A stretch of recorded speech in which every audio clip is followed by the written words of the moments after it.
8:13 पानी और हम। गतिविधि नंबर 1। प्रश्न है, इनमें से कौन सा कार्य पानी के बिना होगा? पहचान कर उस पर पेंसिल से घेरा लगाइए। तो देखिए, इसमें बहुत सारे काम हैं, जैसे कपड़ा धोना, मकान बनाना, बर्तन धोना, भोज खिलाना, कटहल काटना, पेपर पढ़ना। तो इनमें से कुछ में तो पानी का काम पड़ेगा और कुछ में पानी का काम नहीं पड़ेगा। तो जिस काम में पानी का काम हमको नहीं पड़ेगा, जो कार्य बिना पानी के हो सकता है, उस पे घेरा लगाना था। तो हमने लगा दिया है कि कटहल काटने में पानी का काम नहीं होगा, पेपर पढ़ने में पानी का कार्य नहीं होगा, चूल्हा जलाने में पानी का उपयोग नहीं होगा, कपड़ा सुखाने में पानी का उपयोग नहीं होगा और स्वेटर बुनने में पानी का उपयोग नहीं होगा। और यहाँ पे देखिए, एक है हल्दी पीसना, इसमें भी पानी का उपयोग नहीं होगा। बाकी सभी कार्य में, जितने भी कार्य हैं, उनमें पानी का उपयोग होगा। आइए अगला गतिविधि करें। गतिविधि नंबर 2। दैनिक जीवन में इस्तेमाल के लिए पानी कहां कहां से आता है? तो देखिए, वैसे तो पानी बहुत जगह से आता है, लेकिन मुख्य रूप से जो पानी आता है दैनिक जीवन में इस्तेमाल होने के लिए, वो आता है नल से, वाटर टैंकर से, हैंडपंप से, कुओं से, तालाब से और नदियों से। गतिविधि नंबर 3। पानी बर्बाद होते आप कहां कहां देखते हैं, उसकी सूची बनाइए। तो देखिए, पानी तो अक्सर हम लोग देखते हैं कि कई जगह बर्बाद होता है।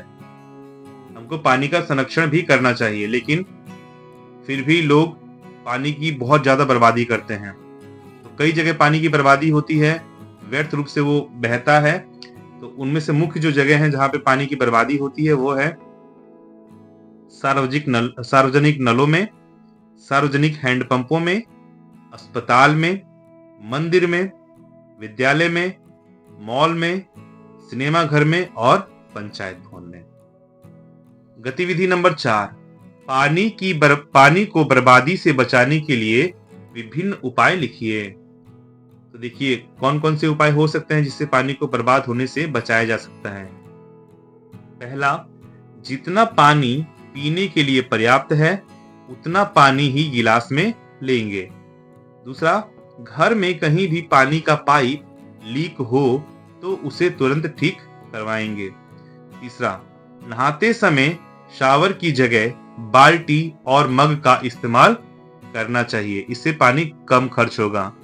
इसके बाद है, कपड़े धोते समय जो पानी इस्तेमाल हुआ है, उस गंदे पानी को फेंकने के बजाय पेड़ पौधों तथा गमलों में डाल देंगे। इससे हम लोग पानी की बर्बादी को रोक सकते हैं। गतिविधि नंबर 5। बाढ़ से आप क्या समझते हैं, लिखिए। तो देखिए, जब कभी पानी का बहाव अनियंत्रित हो जाता है और सूखी जमीन पर पानी भर जाता है, तब उस स्थिति को बाढ़ कहा जाता है। बाढ़ आने से काफी जान माल की हानि होती है। तो ये थी बाढ़ की परिभाषा। इसके बाद गतिविधि नंबर 6। गतिविधि नंबर 6, बाढ़ आने से क्या क्या परेशानी होती है, लिखिए। तो बाढ़ आने से निम्न परेशानियां होती है। पहला, जान माल और संपत्ति का काफी नुकसान होता है। दूसरा, बहुत सारे लोग मारे जाते हैं। तीसरा, हजारों हजार घर ढह जाते हैं। चौथा, कई हेक्टेयर फसलें नष्ट हो जाते हैं। पांचवा, कई जगहों पर बांध तथा सड़क टूट जाते हैं। छठा, कई प्रकार की जानलेवा बीमारी पानी द्वारा फैल जाती है। ये है बाढ़ आने से होने वाली परेशानियां। गतिविधि नंबर 7। बाढ़ के लाभ और हानियों को लिखिए। तो देखिए, बाढ़ के लाभ भी हैं और हानि भी हैं। सबसे पहले हम लोग लाभ जान लें। तो लाभ है बाढ़ का, फसल में लगने वाले छोटे बड़े कीड़े जीवाणुओं का पानी के साथ बह जाना। दूसरा, मिट्टी में घुले रासायनिक पदार्थ का पानी के साथ बहना। तीसरा है, नई मिट्टी की परत जमना, जिससे उर्वरा शक्ति बढ़ती है। और चौथा, बाढ़ के बाद फसल अधिक होना। बाढ़ के बाद फसल अधिक होती है। इसके बाद इसकी हानि भी है। हानि क्या है? फसल का नुकसान होना, मिट्टी का कटाव होना, जान माल की हानि, भूस्खलन होना, घर गिर जाना, बहुमूल्य वस्तुओं की क्षति होना। तो ये थे बाढ़ के लाभ और बाढ़ के हानि। गतिविधि नंबर 8, अगर आपके क्षेत्र में बाढ़ आने की चेतावनी हो तो उससे बचने और जीवन निर्वाह के लिए आप क्या क्या तैयारियां करेंगे। तो देखिए, बाढ़ आने की स्थिति में अपने बहुमूल्य वस्तुओं को कहीं सुरक्षित स्थान पर रखेंगे। 15 से 20 दिन के लिए भोजन की सारी सामग्री को एकत्रित रखेंगे। मोमबत्ती, माचिस, दवा, कपड़ा इत्यादि वस्तुओं को भी अपने साथ रखेंगे। आवागमन के लिए नाव की भी व्यवस्था करके रखेंगे। गतिविधि नंबर 9, आपकी जानकारी के अनुसार विभिन्न प्रकार की आपदाओं को प्राकृतिक और मानव जनित आपदा में वर्गीकृत कीजिए। तो ऐसी आपदा जो प्रकृति लाती है वो प्राकृतिक आपदा, और ऐसी आपदा जो मानव के कारण उत्पन्न होती है वो मानव जनित आपदा।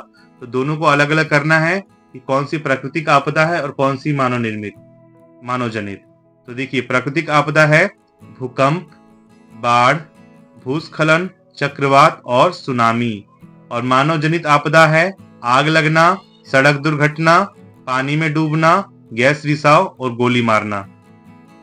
गतिविधि नंबर 10, बारिश के बाद पानी कहाँ जाता है? इस पानी का उपयोग हम पुनः कैसे कर पाते हैं, बताइए।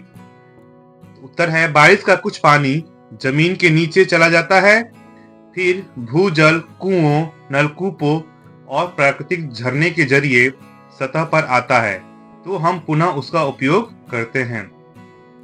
वाष्पीकरण, कुछ पानी वाष्प बनकर ऊपर जाता है, फिर बादल बनकर बारिश के रूप में बरसता है, इसका हम पुनः उपयोग करते हैं।